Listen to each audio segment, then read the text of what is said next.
MMR से tender के लिए मिग 35 लगभग तैयार हो चुका है और सभी एवियोनिक्स अपग्रेड के बाद मिग 35 का फाइनल ट्रायल शुरू होने वाला है। इंडियन नेवी की इकलौता एयरक्राफ्ट कैरियर INS विक्रमादित्य में आज सुबह आग लग गई थी, लेकिन इससे कोई खास नुकसान होने की खबर नहीं आई है। फाइनली भारत की तरफ से अभी तेजस की पहली स्क्वाड्रन को वेस्टर्न फ्रंट में तैनात करने का फैसला किया गया है। क्या भारत अभी अपनी फ्यूचर एयरक्राफ्ट कैरियर या फिर INS विक्रांत में ऑपरेट करने के लिए रफाल M को लीज पर लेने वाला है? और अंत में अभी आर्मी की तरफ से किस वजह से पोर्टेबल हेलीपैड्स को बनाने का फैसला किया जा रहा है? ऐसे ही कुछ और खबरों के बारे में हम आज की वीडियो में बात करने वाले हैं। नमस्कार दोस्तों, मेरा नाम है अंशुमन नायक और आप सभी का बहुत बहुत स्वागत है इंडियन डिफेंस न्यूज के डिफेंस टॉक सीरीज में, जहां पर हम रोज नए नए डिफेंस अपडेट्स के बारे में बात करते हैं। तो चलिए देर न करते हुए आज की वीडियो शुरू करते हैं।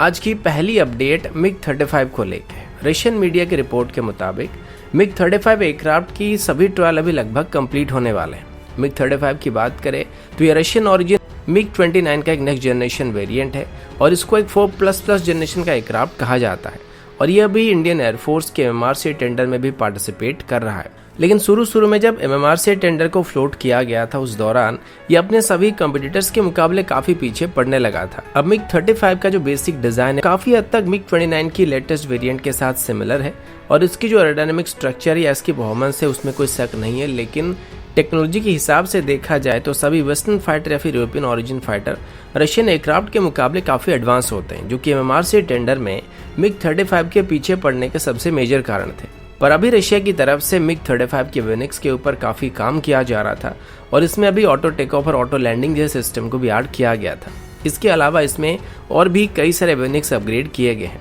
अभी रशिया की तरफ से इन्हीं सिस्टम को टेस्ट किया जा रहा था और फाइनली टास्क में एक रिपोर्ट के मुताबिक मिग 35 की सभी ट्रायल अभी फाइनल स्टेज में पहुंच चुका है। हालांकि अभी इसमें क्या क्या अपग्रेड किया गया था इसको डिटेल में बताया नहीं गया, लेकिन फिलहाल अभी इसकी पहली प्रोडक्शन यूनिट्स को मैन्युफैक्चर करने के लिए प्रिलिमिनरी सर्टिफिकेशन को दे दिया गया है। अगला अपडेट INS विक्रमादित्य को लेके है। आप सभी जानते हैं कि INS विक्रमादित्य हमारा इकलौता एयरक्राफ्ट कैरियर है और अभी PTI की रिपोर्ट के मुताबिक आज सुबह INS विक्रमादित्य में आग लगने की खबर सामने आई थी। इसके बाद इसको लेके तरह तरह के खबर फैलने लगी थी और मुझे किसी ने ये वाला इमेज भेजा था जिसमें ये लिखा गया था कि INS विक्रमादित्य में आग लग गई थी और इससे हमारा सबसे बड़ा हथियार जल गया था और इसके पीछे कोई साजिश भी चल रही थी। और यहाँ पर जो इमेज आपको दिखाया गया है इसमें जो जलने वाला पार्ट है उसका INS विक्रमादित्य के साथ कोई लेना देना नहीं है और वो हमारा एयरक्राफ्ट कैरियर भी नहीं है। बाकी ये बात सच है कि आज सुबह INS विक्रमादित्य में आग लग गई थी, लेकिन नेवी की तरफ से इशू किया गया ऑफिशियल रिपोर्ट के मुताबिक ये कोई मेजर इशू नहीं था और जैसे ही स्मोक को स्पॉट किया गया था उसके तुरंत बाद इसके ऊपर काबू पा लिया गया था और इसमें कोई भी कैजुअलिटी हमको नहीं हुआ था और जितने भी लोग इसमें मौजूद थे वो सभी के सभी सेफ थे और इसके अलावा ना ही अभी INS विक्रमादित्य को कोई बहुत ज्यादा डैमेज हुआ है। ये बात आप सभी को शायद याद होगा कि INS विक्रमादित्य का अभी शेड्यूल मेंटेनेंस चल रहा है और इसी वजह से ये फ्रांस के साथ की गई एक्सरसाइज में पार्टिसिपेट नहीं कर पाया था और इसको अभी अपने होम बेस में रखा गया जो कि करवार में है। अब हालांकि जो हादसा हुआ था इसको लेके अभी इन्वेस्टिगेशन किया जाएगा कि हादसा किस वजह से हुआ था और किस तरीके से हुआ था और ये ऑफिशियल प्रोसीजर होता है जिसको फॉलो करना पड़ता है। लेकिन जहां तक मुझे लगता है कि जैसे कि अभी इसका शेड्यूल मेंटेनेंस चल रहा था तो इसमें वेल्डिंग वर्क वगैरह किया जा रहा होगा और इसी वजह से इसमें आग लग गया होगा या फिर कोई और वजह होगा, लेकिन इसमें डरने वाली कोई बात नहीं था क्योंकि पहले ही बता दिया गया इसमें कोई भी खास डैमेज नहीं हुआ है और जैसे आग लगा था उसको तुरंत ही बुझा दिया गया था। अगला अपडेट तेजस को लेकर और मीडिया रिपोर्ट के मुताबिक इसी साल की जून या जुलाई के अंदर ही तेजस को हमारी वेस्टर्न फ्रंट में परमानेंटली डिप्लॉय करना शुरू किया जाएगा। वैसे डिप्लॉयमेंट स्ट्रेटेजी पहले से ही प्लान किया गया था क्योंकि इनिशियल प्लान के मुताबिक जैसे ही तेजस की सेकंड स्क्वाड्रन तैयार होगा तो पहले स्क्वाड्रन को सुलूर एयरबेस से वेस्टर्न फ्रंट में शिफ्ट किया जाएगा। इससे पहले भी तेजस को भारत और चाइना के बीच चल रही कॉन्फ्लिक्ट के दौरान फॉरवर्ड एरिया में शिफ्ट किया गया था और मल्टीपल एयरबेस में तेजस को शिफ्ट किया गया था। इससे पहले जब पाकिस्तान के साथ हमारा तनाव चल रहा था उस दौरान भी तेजस को वेस्टर्न फ्रंट में डिप्लॉय किया गया था, लेकिन उस दौरान हमारे पास सफिशिएंट मात्रा में तेजस नहीं थे और हमारा पहला स्क्वाड्रन भी उस दौरान कंप्लीट नहीं हुआ था। लेकिन अभी जैसे कि हमारे पास एक कंप्लीट स्क्वाड्रन मौजूद है और सेकंड स्क्वाड्रन में भी अभी एयरक्राफ्ट इंडक्ट होना शुरू हो चुका है तो पहले स्क्वाड्रन को आसानी के साथ डिप्लॉय किया जा सकता है। अब हाल ही में आपने देखा होगा तेजस से डबी मिसाइल को और उसके बाद पाइथन 5 मिसाइल को टेस्ट किया गया था और इसको फ्लाइंग डैगर स्क्वाड्रन के ऑपरेशनल तेजस से ही फायर किया गया था, जिसका मतलब साफ था कि अभी फ्लाइंग डैगर स्क्वाड्रन में जो तेजस है उनको ऑपरेशनल करने की कोशिश किया जा रहा है। अभी तेजस से डर्बी, पाइथन 5 और R-73 जैसे मिसाइल को फायर किया जा सकता है और इसके अलावा अस्त्र मिसाइल को भी इसी साल के एंड तक ही तेजस में इंटीग्रेट करने का एम रखा गया। अब अगर अभी की तेजस को हम डर्बी या फिर पाइथन 5 जैसे मिसाइल के साथ इंटीग्रेट करके वेस्टर्न फ्रंट में तैनात करते हैं तो हो सकता है ये हमको पाकिस्तान की JF-17 के मुकाबले कोई बहुत बड़ा एडवांटेजेस नहीं दिला पाएगा, क्योंकि अभी JF-17 के ब्लॉक 2 में अगर PL-12 जैसे मिसाइल मौजूद होंगे तो वो डर्बी मिसाइल के अगेंस्ट में JF-17 को बेहतर VVR एडवांटेज दिलाने वाले हैं। लेकिन क्लोज रेंज की फाइट के दौरान पाइथन 5 जैसे मिसाइल तेजस को एडवांटेजेस दिला सकेगा, लेकिन तेजस में अस्त्र मिसाइल को ऑपरेशनल करने के बाद ये JF-17 को टक्कर देने वाला है। दूसरी तरफ तेजस की सेकंड स्क्वाड्रन को अभी श्रीनगर एयरबेस में परमानेंटली डिप्लॉय करने का एम रखा गया है, जो कि श्रीनगर एयरबेस में मौजूद अभी MiG-21 स्क्वाड्रन को रिप्लेस करने वाला है। अगला अपडेट इंडियन नेवी को लेकर, और पता नहीं ऐसे खबर कौन फैलाता है। तो 1 या 2 दिन पहले बहुत सारे सब्सक्राइबर एक ही सवाल कर रहे थे कि क्या भारत अभी अपने नेक्स्ट एयरक्राफ्ट कैरियर से MiG-29 के बदले राफेल M को ऑपरेट करने वाला है, या फिर क्या भारत अभी INS विक्रांत के लिए 36 राफेल M को लीज पर लेने वाला है।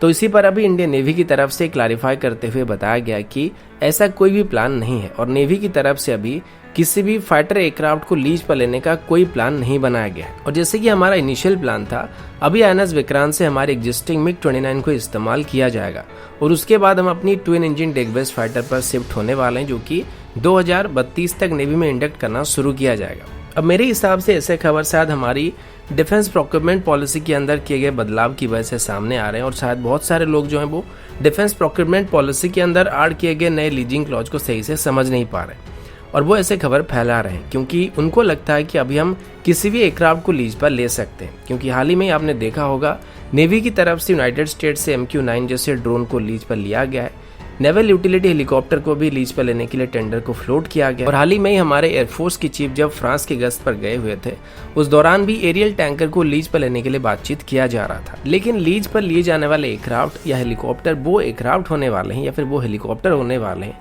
जिनको फ्रंट लाइन में इस्तेमाल नहीं किया जाएगा, यानी कि कोई भी फाइटर एयरक्राफ्ट या हेलीकॉप्टर हम अपनी नेट डिफेंस प्रोक्योरमेंट पॉलिसी के अंदर लीज पर नहीं ले सकते। तो उसी हिसाब से कोई भी कैरियर बेस्ड फाइटर एयरक्राफ्ट को लीज पर नहीं लिया जा सकता है। लेकिन ये बात एक दूसरी पॉसिबिलिटी हो सकती है कि नेवी चाहे तो अपने नेवल एयरक्राफ्ट की टेंडर में राफेल M को सीधे खरीद सकता है, लेकिन इसको लीज पर नहीं लिया जा सकता है।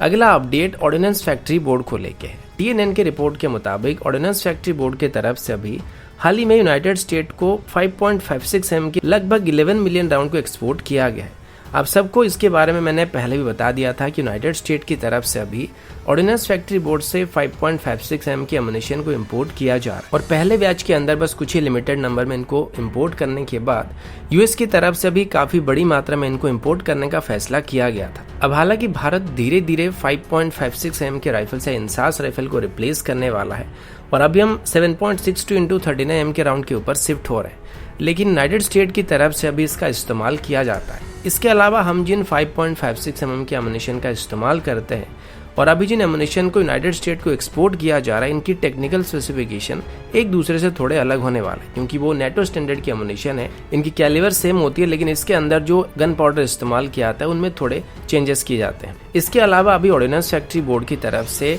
लगभग 4,09,000 mm के राउंड को भी बनाना शुरू किया गया है, जिनको अभी इजराइल को एक्सपोर्ट किया जाएगा। अब इसी बीच कई बार ऐसा हुआ था जहां पर ऑर्डिनेंस फैक्ट्री बोर्ड की प्रोडक्ट को क्रिटिसाइज किया गया है कि इनकी क्वालिटी काफी अच्छी नहीं है। तो ऐसे में यूनाइटेड स्टेट और इजराइल जैसे देशों से सेम एमुनिशन का एक्सपोर्ट ऑर्डर हासिल करना ऑर्डिनेंस फैक्ट्री बोर्ड के लिए काफी बड़ी बात होने वाली, क्योंकि इससे साफ होता है कि ऑर्डिनेंस फैक्ट्री बोर्ड की एमुनिशन की क्वालिटी वर्ल्ड स्टैंडर्ड को मैच कर सकता है और आज तक जो भी क्रिटिसिज्म किया जाता था उसको इससे गलत साबित किया जा सकता है। हाँ, वो बात अलग कि 1000 में से 10 राउंड खराब निकल सकते हैं या फिर उसकी क्वालिटी बाकी एमुनिशन के मुकाबले थोड़ा कम हो सकता है, पर फिर भी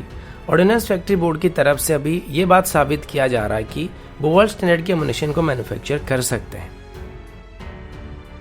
अगला अपडेट इंडियन आर्मी की तरफ से। तो इंडियन आर्मी की तरफ से अभी हमारे प्राइवेट सेक्टर कंपनियों को एक पोर्टेबल हेलीपैड को बनाने का प्रस्ताव दिया गया है। अब इस तरीके का प्रस्ताव देने के पीछे जो मेन कारण है वो ये है कि नॉर्मली हमारी जो क्लाइमेट है या फिर ज्योग्राफिकल कंडीशन है ये काफ़ी अलग अलग है। ऐसे में हर जगह में जाके हेलीपैड को बनाना पॉसिबल नहीं होता है और आर्मी के जो भी डिप्लॉयमेंट एरिया होती है हर जगह में परमानेंट हेलीपैड को बनाना पॉसिबल नहीं होता है। तो ऐसे में अभी पोर्टेबल हेलीपैड्स को बनाने के लिए रिक्वेस्ट किया जा रहा है, जिसको जरूरत पड़ने पर कहीं पर भी बनाया जा सकता है। अब इसको मिलिट्री के अलावा डिजास्टर रिलीफ जैसे मिशन के लिए भी इस्तेमाल किया जा सकता है। अब आर्मी की बात करें तो किसी भी इमरजेंसी डिप्लॉयमेंट के दौरान हेलीकॉप्टर्स को ऑपरेट करने के लिए हेलीपैड्स को बनाना काफ़ी ज़रूरी होता है और इसके लिए पहले आर्मी की इंजीनियरिंग टीम को काम करना पड़ता है। लेकिन अभी इसको पोर्टेबल वे में बनाने का प्लान किया जा रहा है, जिसको बस 10 लोग ही इजीली असेंबल कर सकते हैं और ज़रूरत पड़ने पर इसको कहीं पर भी लगाया जा सकता है और इससे आगे चल के हमको हेलीबॉर्न ऑपरेशन को करने में काफ़ी फ्लेक्सिबिलिटी मिलने वाली है। अभी आर्मी को लगभग 50 पोर्टेबल हेलीपैड की जरूरत पड़ने वाली है, जिनकी डायमेंशन